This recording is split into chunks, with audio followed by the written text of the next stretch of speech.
Welcome to Backwoods University, a place where we focus on wildlife, wild places, and the people who dedicate their lives to conserving both.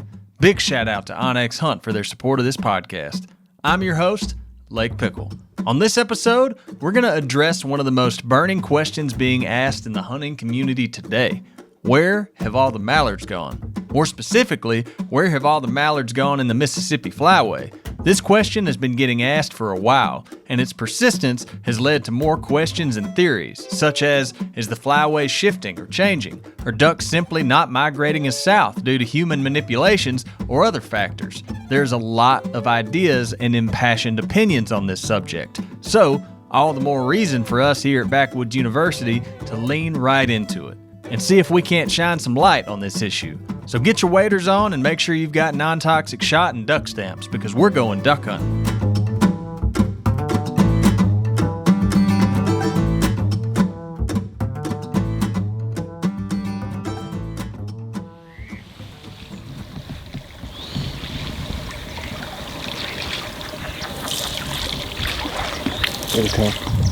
It's duck season in Mississippi, and I'm standing in muddy, knee-deep water in the heart of the Mississippi Delta.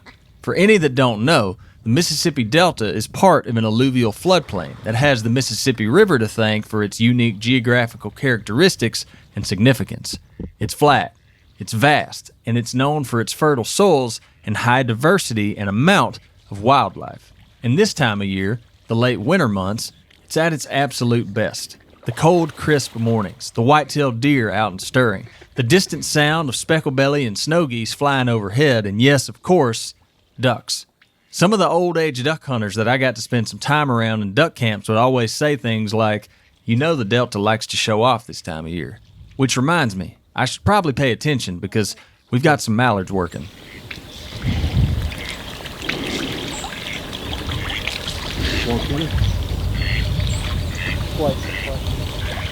What you're hearing is arguably the most sought-out scenario for every duck hunter that has ever lived.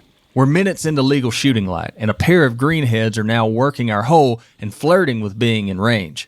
As I try to stealthily peek at my fragmented view of the dim sky, broken up by branches and limbs of the tree I'm leaned against, my eyes lock on to the two of them.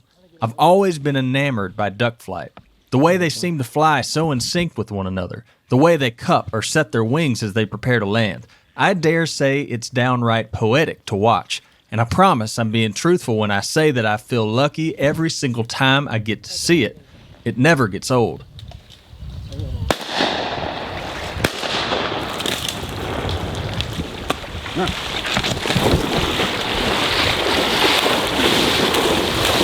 Here. Dead bird.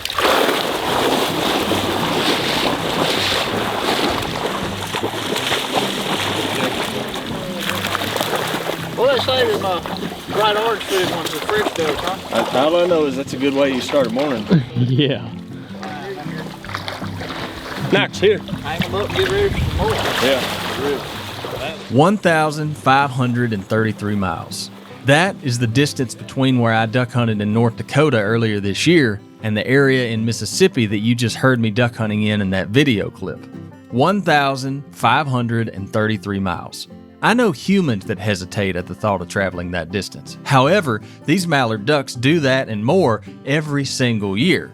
Or at least they used to. Well, some of them still do, we think, or we know, or at least we think we know. What I'm trying to say is, that's exactly what we're here to talk about. The migration of mallards in the lower Mississippi alluvial valley.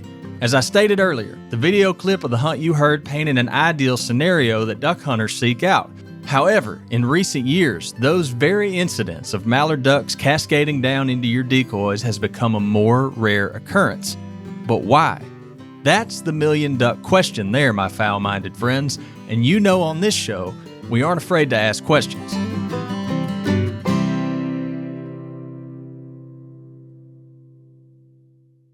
To kick this off, I want to read you an excerpt from an article that is aptly titled, Where Have the Mallards Gone? A clear look at the decline of mallards in the lower Mississippi Valley. Over the past several winters, waterfowl hunters across the lower Mississippi alluvial valley, from Mississippi to eastern Arkansas to northeast Louisiana, ask the same question. Where are all the mallards? It's not a new question. More than 20 years ago, Dr. Rick Kaminsky and others published a popular article that echoed the same concern.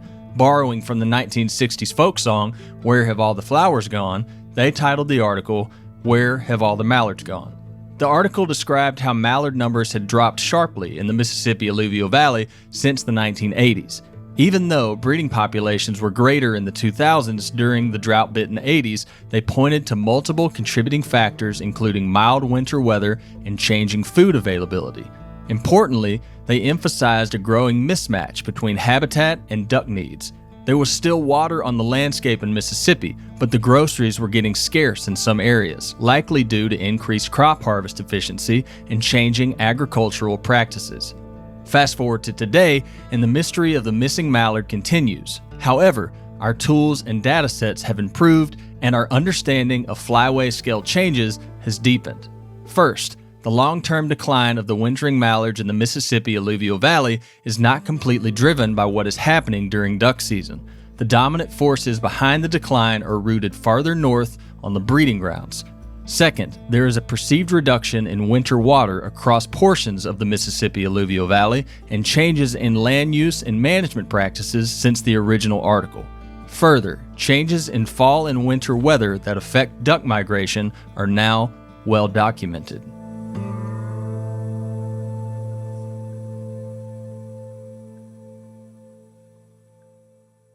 Okay, I know I gave you a whole lot there, but don't worry, we're going to break down every bit of that further with the author of this very article. So I'm James Callicutt. I'm the waterfowl and upland game bird extension specialist at Mississippi State University. It's kind of like any other professor, that does research and teaching, but a good proportion of my appointment is extension. And so what that is our arm in the university that takes the research and puts it into the hands of the stakeholders. So the landowners, the habitat managers, the hunters. And so we try to communicate the science we produce at the university to those audiences. So, I do workshops, field days, write popular articles. We have Game Bird University podcast where we talk a lot about the projects and topics that come from the phone calls I get here at the office. So I feel like I got a pretty sweet gig here for sure. James has been neck-deep in waterfowl research in the Mississippi alluvial valley for a long time now, and he also wrote this article alongside two other authors, Mike Schumer and Mark McConnell. Some of you may remember McConnell from the first Bob White Quail episode. Anyway, I want to start this discussion by asking James about the fact that this is not a new question, but rather a question that has been getting asked and left unanswered for quite some time now. So I went to work for Wildlife Fisheries and Parks and the waterfowl program in 2011, I think. And from the day one of putting on the patches, man, that was a phone call I'm going to get, And I've had it since then and prior to that when I was in grad school. And, that question had been going on for a while. Even back then, at that time frame when they wrote that article, Aaron Pierce was doing his dissertation that was creating what we know now of the aerial waterfowl survey in Mississippi. So his PhD work was the first of those surveys, and then the state adopted it and has had it for 20 years since. But another researcher in the Delta that did a lot of waterfowl work, Ken Reinecke, had done some aerial surveys in the Delta in the late 80s, early 90s, and they had seen the decline in mallards from when Ken did those surveys to when Aaron did his. And so it was like, we're missing like 200 or 400,000 mallards or something. Like, where did they go? Mm-hmm. And that's Arkansas and Mississippi there. So that question's been going on for a very, very long time with a lot of theories behind why that is. And not to go straight doom and gloom here, but correct me if I'm wrong, from reading that article, it seemed like that question's been going on for a long time. But while that question's been going on, we haven't seen mallards go up. Seems like it's still just kind of downward. Yeah, so the long-term trend of mallards in the MAV, both from Arkansas and Mississippi, is trending negative. It's a little bit, seems to be more stronger in Arkansas. It's not getting any better from that front. And there's a lot of reasons behind that potentially. When you look at some of these better years of mallard harvest and that sort of thing. You know, a lot of those are driven so much by weather. And I feel like that's where a lot of our issues are. And that's a tough place to be, man. That's something we can't do nothing about. Yeah. And so, you know, good years kind of come with the weather, and the rest of the time it's, you know, it fluctuates, but it's trending downwards. And into those trend, you know, you kind of think about it, you look at something over 20 years and you have some ups and downs. And so your confidence intervals widen and that sort of thing. But, you know, if the overall trend line is negative, like you'd have that negative line still going. But if you looked at the points of where those peak numbers are, yeah, occasionally there's one that's way up here and there's some that are way down here, you know. So when the weather happens, we get birds. But yeah, the overall trend, it's not good. Okay, so we're starting to get a broad idea of what's going on here. And frankly, it's not great news. There's not really a way to sugarcoat it. This has been causing biologists and duck hunters to scratch their heads for 20 years now. And I know, trust me, I know we want answers.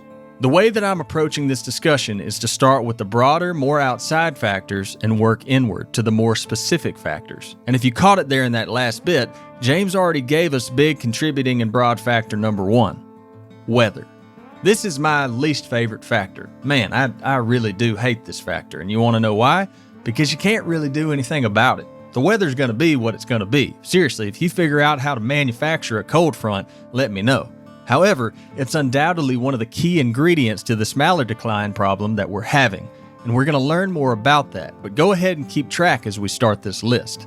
Now, on to the next. Like I said, broad factors first, and then we work inward. Waterfowl are migratory. We know this. However, it's easy for us as hunters to develop a myopic view when it comes to ducks. What I mean by this is when we see mallard declines that are impossible to ignore, we sometimes only think about our local landscape. And hang on, I'm not saying we shouldn't think about our local landscape. I'm saying we shouldn't only think about our local landscape. For instance, a vital player in this equation is the breeding range, the prairie pothole region, made up of the Dakotas and the southern portion of Saskatchewan and Alberta. This is the mallard factory, more or less. And if this area isn't doing well, then frankly, it doesn't matter how good of a job we do here in the lower Mississippi alluvial valley, there won't be any mallards to travel down here. There's tons of, reasons and threats to breeding habitat for waterfowl. Ducks in the prairies and parklands and elsewhere, what they need is grassland nesting cover to feed on and to raise breeds on and to molt on as well. And so there's, the to-do list, that's for one reason that when we talk about mortality in ducks and skewed sex ratios and everything, the breeding time periods, that times you die there, that matters a lot more, So, and a hen has a whole lot of to-dos that a drake doesn't, so hens are a little bit more predisposed to that natural mortality up there. But, we need a lot of that cover to produce ducks, especially in dry years. And we've been kind of dry on the drier end for quite a while. Now, I've seen that, depending on the age of the person who has watched prairie conditions over time, there were times where it was really dry and we were really struggling. And then water came back to the prairies and we just went through the roof. So, they can bounce back, but it's harder to bounce back the less you have of that habitat, because just like anything else, whether you're talking about deer or turkey or anything, you have X amount of habitat and there's only so many animals that can support. And that's one reason we talk about this. You can't stockpile ducks. So if you just sent a whole bunch of birds back to the north that you didn't shoot, there's only so many that can do their thing up there on what's left up there. And so you just have higher natural mortality, because hunting in general is based on the fact that we are compensating for that natural mortality. So if ducks that we shoot likely could die from natural causes. Right. That's an oversimplification of things, but we need that cover, and that cover is disappearing for a multitude of reasons. One way that we have been very successful in putting habitat on the prairies is through programs like the Conservation Reserve Program. So taking marginal cropland and putting it back into some type of cover. Down here in the Delta, we may plant bottomland hardwoods with that, but up in the prairies, they're planting grass in those. And so we've lost, since 2017, total CRP acres, like 12 million some odd acres. But I tried my best to go through and calculate on a per county basis in the prairies of the states, because we don't have CRP in Canada. They don't have a program quite like that. But here, we lost about somewhere in the neighborhood of 4.8 million acres of CRP that went back into production. And, the things drive that. That's a farming landscape. It's a working landscape. And those are going to drive those decisions on what to do with that land. And, but that's 4.8 million less acres that could be producing ducks right now. I'm going to interject here, and this may sound obvious, but if we want ducks to persist, and even more down the line, if we want mallards to end up in the lower Mississippi alluvial valley, then we have to have breeding grounds. And losing 4.8 million acres of CRP is not good. Since 2015, they've been declining, so the last 10 years. So 10 years ago, though, we counted more ducks than we ever have. It's the highest bee breeding population on record. Forgive me, I'm going to say bee pop a lot, but that's waterfowl breeding populations. So we have the highest one of that survey on record, and from that point, it's pretty well precipitous decline down to where we are now. And hopefully we're kind of leveling off at this point, or else we are gonna see reduced seasons and bag limits. When we go too much further below where we are now, we're not producing as many mallards, so there just are less mallards to even be able to come here if we get the weather. So we have way less than we would have 10 years ago.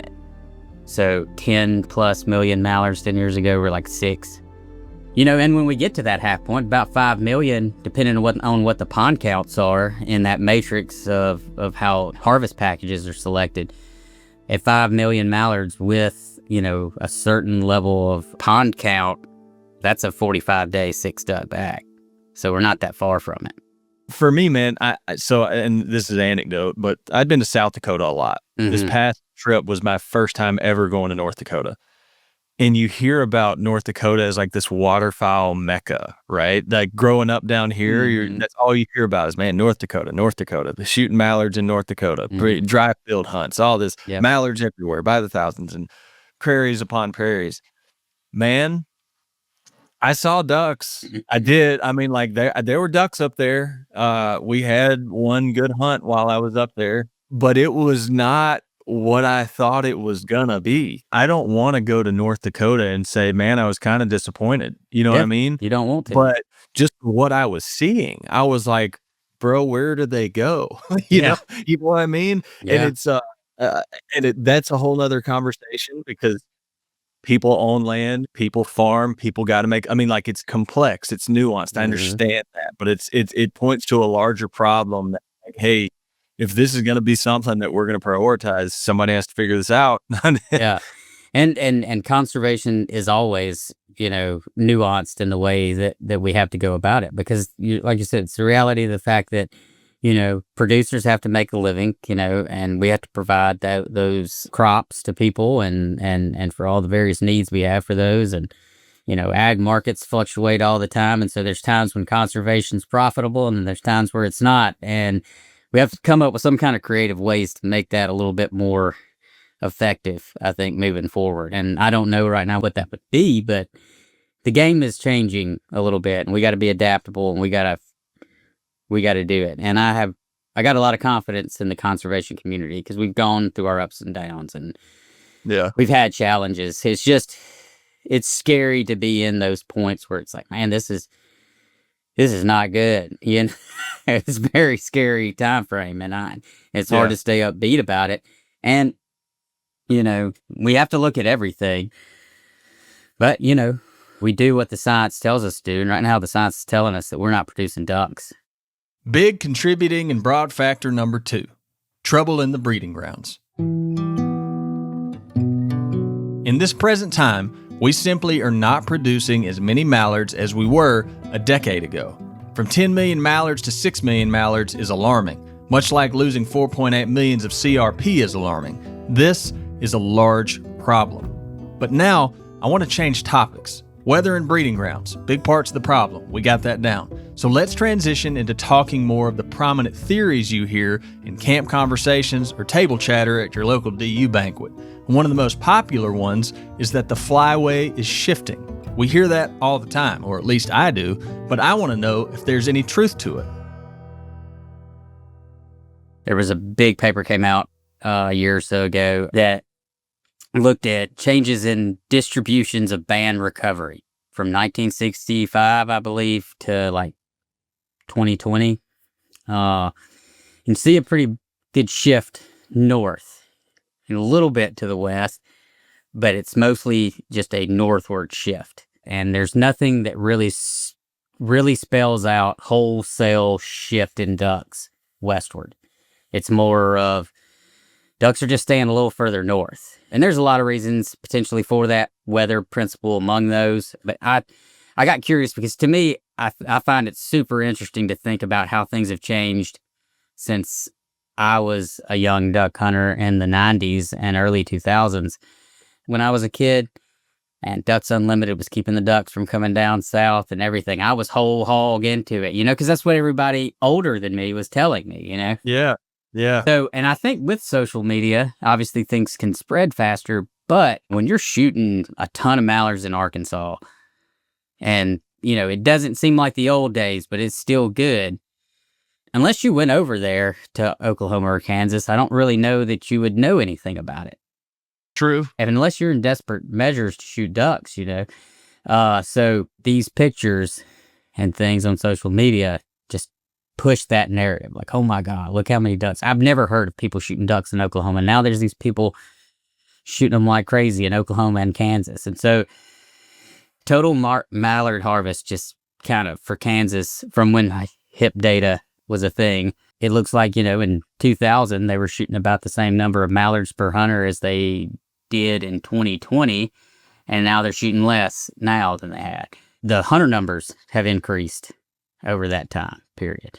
And that's one reason raw harvest data doesn't mean as much till you put that effort in there, Right. You have to have how many hunters were out there. And so in Oklahoma, again, same trend in hunter numbers. Waterfowl hunters in Oklahoma has increased over the last 25 years. And their harvest shows no discernible trend as far as total ducks over that 20-year period. And actually, mallard-specific harvest seems to have declined over time. And so I may be completely wrong, but at least from the harvest data and looking at it from as far as an average duck per hunter number per year over time, nothing out of this data tells me they're shooting more now than they were 20 years ago. In mallards, it says they're shooting less, at least in Oklahoma. So, is the flyway shifting west? Who's to say? I can say, according to James, there's not any data to support that it's happening, and more interestingly is the fact that states like Kansas and Oklahoma that often get brought up in this conversation show that mallard harvest has showed no change or even slight declines in the past 25 years. The only thing that has increased is hunter numbers. So y'all draw whatever conclusions you want to from that, but me personally, that leads me to believe that the problem lies elsewhere.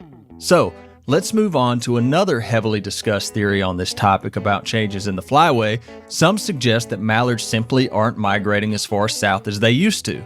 And this one comes with all kinds of colorful ideas. I've been hearing this for as long as I can remember, that Ducks Unlimited has heated ponds in the north that completely halts the mallard migration. Or that the number of flooded cornfields in the north has become so vast that it is the sole reason that mallards don't come down this far south anymore. Is there any truth to all this hearsay? James, you got to help us out with all this. I've been hearing the heated ponds thing since the 90s. I've been hearing that and heard it when I became a state duck biologist. Used to get that. The younger me was all full in it. Like I said before, I was like, can't believe they heat those ponds up there. That's just ridiculous. And now DU's headquarters is in Memphis. Their largest office is near Jackson, Mississippi in Ridgeland. And they have field offices stretched across the southeast. And they consistently are some of the most productive office as far as when you talk about deliverables, like acres, conserved in that region and all that. So it doesn't line up with Why would you heat ponds up north when you're putting all these acres of habitat on the ground on public refuges and public WMAs? Doesn't make a lot of sense. Mhm. And when you raise probably most of your money in the Southeast too. I don't know that that's still a thing, but at one time I know it was like kind of more of their dollars, reported are kind of coming out of those. So, and they invest heavily in the breeding grounds, obviously, just as much, and the southern states, have grant programs, DU Canada, and DU Canada does a tremendous work in Saskatchewan, which is super important to Mississippi mallards. And so, yeah, all those things together just kind of don't support the notion that DU itself is trying to ruin your duck hunting. A lot of evidence to show that Ducks Unlimited is not keeping ducks up north. So the follow-up question to that is, what actually is keeping them up north? I think the biggest driver is the weather. Some of the farmers I grew up with and folks that I think would have never told you that the climate's changing are telling you the climate's changing. See, that was going to be my follow-up question, and you have to ask it these days. When someone talks about long-term weather effects, the question is, are we talking climate change type weather shifts, or we're talking like year-to-year fluctuations? No, it's the trend seems to be we're trending warmer, and we do get, so, I think everybody needs to step back and think about, okay, in the 90s and early 2000s, how many times were you breaking ice through the season? And then now, how many times do you do it? And so we're trending milder. And when we do get a weather event, it's super severe. The last several years are good examples of that. Super severe cold events. And they're occurring at times where you're like, okay, I got about 8 to 10 days left in this duck season to hunt what this gave us. Yeah. And so unless you're out there in the field on that thing, we may hit peak abundance of ducks, typical to an average year. But did we see it in the blind? No, probably not. Not unless you were out there taking advantage of it that whole time after that occurred. And the question is, too, how long do those to northern latitudes that would be holding birds waiting for that, how long are those freezes? You've got to have consecutive days of freeze. That's a pretty quick event, and it thaws quick. Sometimes those birds can ride it out. And so there's a lot of things at play there. But, yeah, that's what I always go back to. And I think about now, like every Halloween, I think about it. Every kid's coming up to our doorstep, in their costumes and everything. And I think back to the 90s when I used to get irritated because my mom would make me wear a jacket over my Halloween costume. It was like, man, nobody can see my Halloween costume, And I know kids wearing jackets at Halloween these days, I told y'all earlier how much I hate when weather is a contributing factor. Do you want to know what I hate even more? When you have to bring up climate change on a podcast, or even worse, when you have to label it as a contributing factor to mallard declines. So I humbly ask you to let go of any of your predetermined thoughts that you might have when you hear that term, or forget that I said it altogether if you need to, but just think about some of the questions and examples that James brought up. How much do you bust ice during duck season compared to 10 years ago? How often do you see kids wearing jackets on Halloween these days? You got to admit, the man has a point. Duck hunting seems to be, this is anecdotal, seems to be growing popularity among the younger group of hunters, right? Mm-hmm. That younger group of hunters doesn't have quite the hindsight that someone with a little bit more years on them. And not that I'm an old sage, but I'm 33 years old. And when I was in high school and we were hunting all public land in Mississippi, we didn't have access to any private ground type stuff. So we hunted all private ground. It was definitely colder. We dealt with sub-freezing degrees much more often, and they would stay for longer amounts of time. Yep. We killed more ducks, and this is when I was 16 years old. We didn't kill more ducks because I knew what I was doing. No. You know what I mean? Yeah. You know what I mean? Yeah. It had nothing to do with my skill level. They just seemed to be more available. Yeah. Right? When you talk about climate change, for a while now, and in different topics where it would come up in the wildlife space, I'm almost scared to say it sometimes because, it's gotten so like charged as such like a loaded term. Yeah. But it's you gotta, at some point you have to address it when these things are becoming more and more evident. Yeah. I have no idea what to do about it. Yeah. I just know that it's happening. And so the way I think about it is we've swapped on a lot of things because it is a contentious topic, and it still is. I think most people are going to say, yes, the climate's changing. It's the why that's still contentious. So regardless of what the cause is, or anybody's belief on the cause, or how much evidence there is to anything for the cause, the fact that it's happening, I think, is pretty well established, and so that's why, I had somebody ask me about that on LinkedIn that had read the article, and they said that feel nervous to say that most farmers would agree with it. And I was like, I feel like most farmers would agree with it. The climate's changing. I think it's just that why that's contentious now. Mm-hmm. So I don't think we have to dance around it as much as before. The why is not as important to me at this very moment, other than just saying, yes, it is. And we've got to figure out how to adapt somewhat to it. I remember when I was a kid, not even in the hunting space, but in grade school, learning that ducks fly south for the winter. Some of you listening out there probably got that same lesson. However, ducks don't just fly south because our calendar says it's winter. We actually have to have a winter to drive them to do it.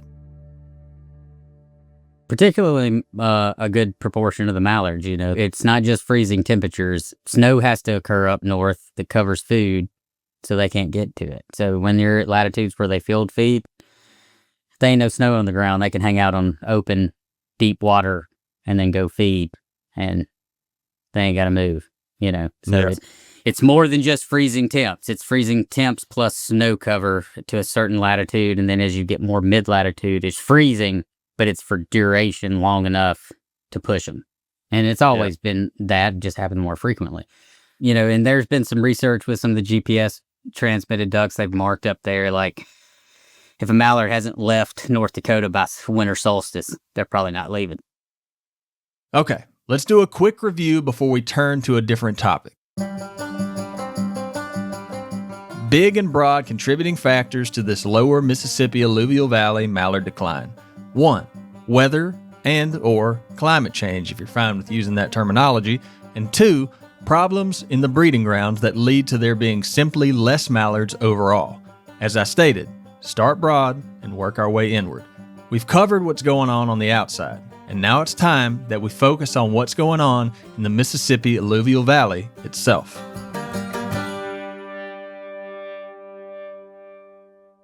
One thing that we don't know as much about right now is the landscape changes here.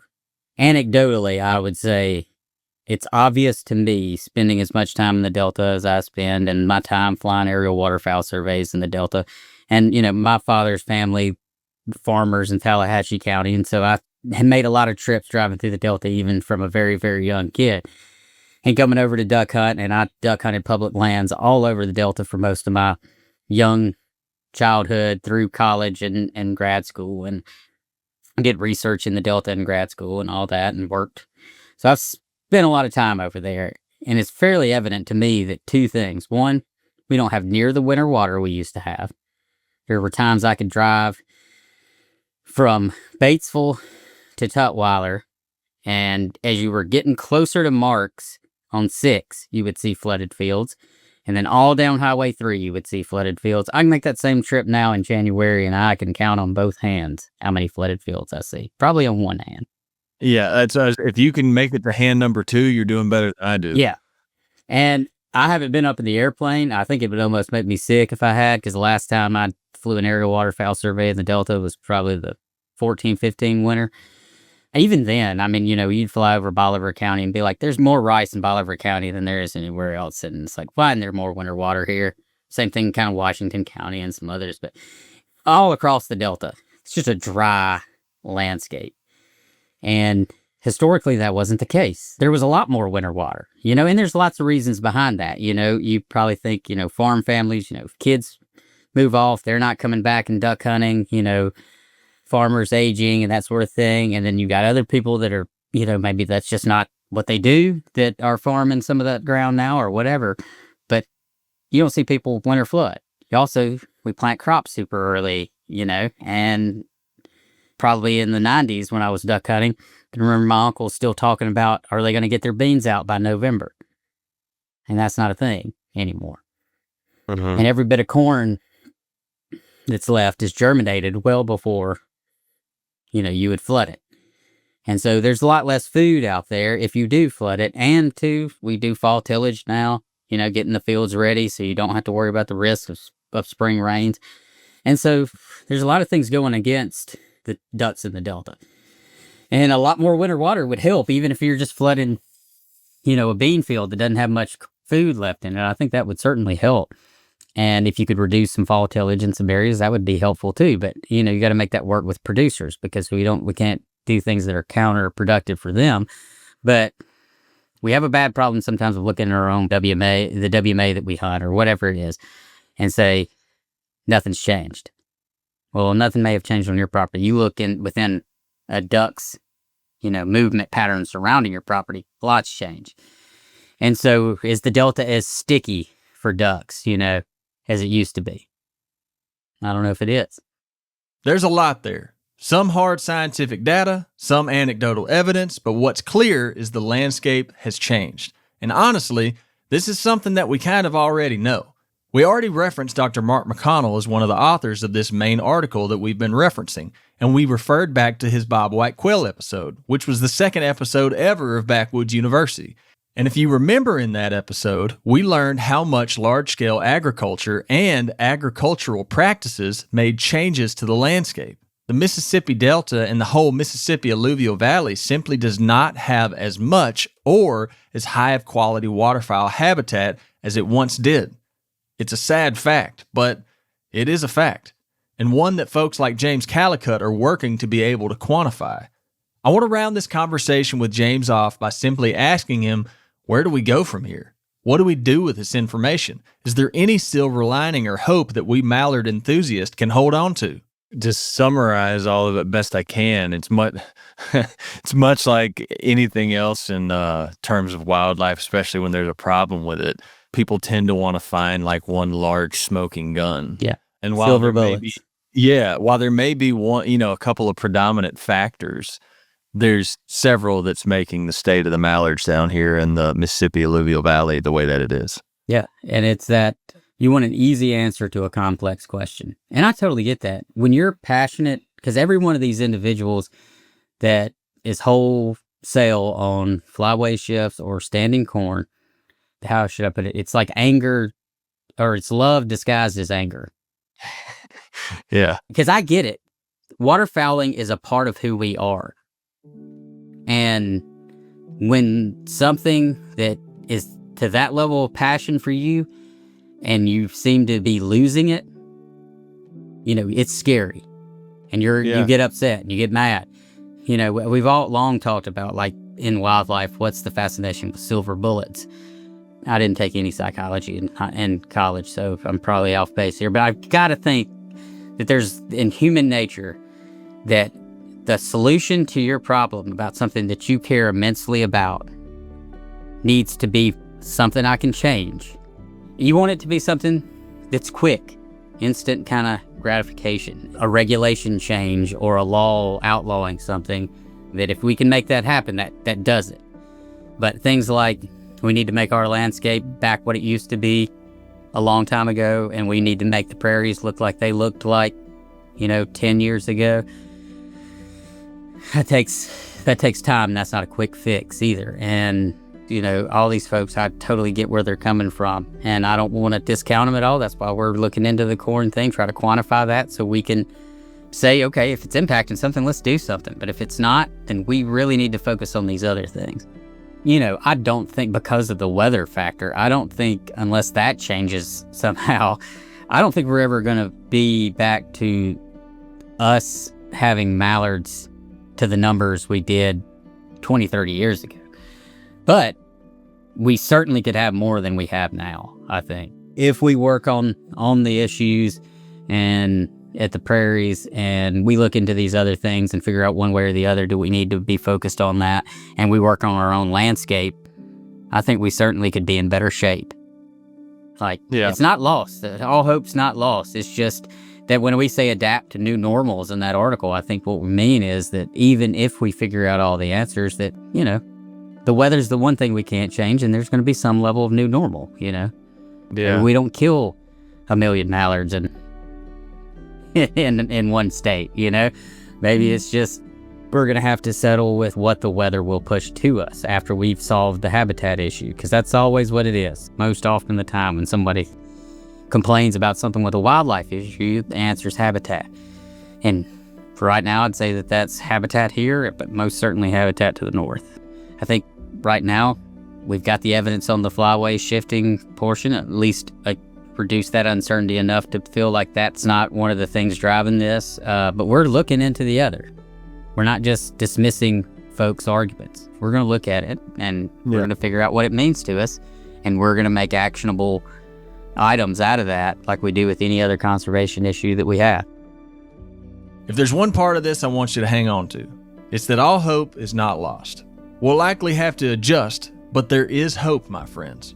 Hold on to it because it's there.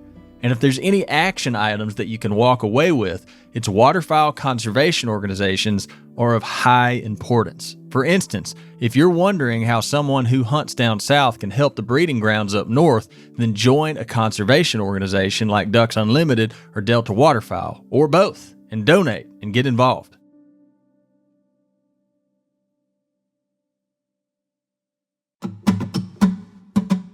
I want to thank all of you for listening to Backwoods University, as well as Bear Grease and This Country Life. I can't tell you how much I appreciate it.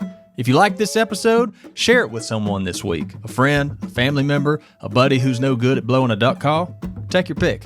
And stick around, because if this podcast was a duck hunt, we've scratched out a few, but there's a group of mallards working up top, and I think they're going to do it on this next pass. There's a whole lot more on the way.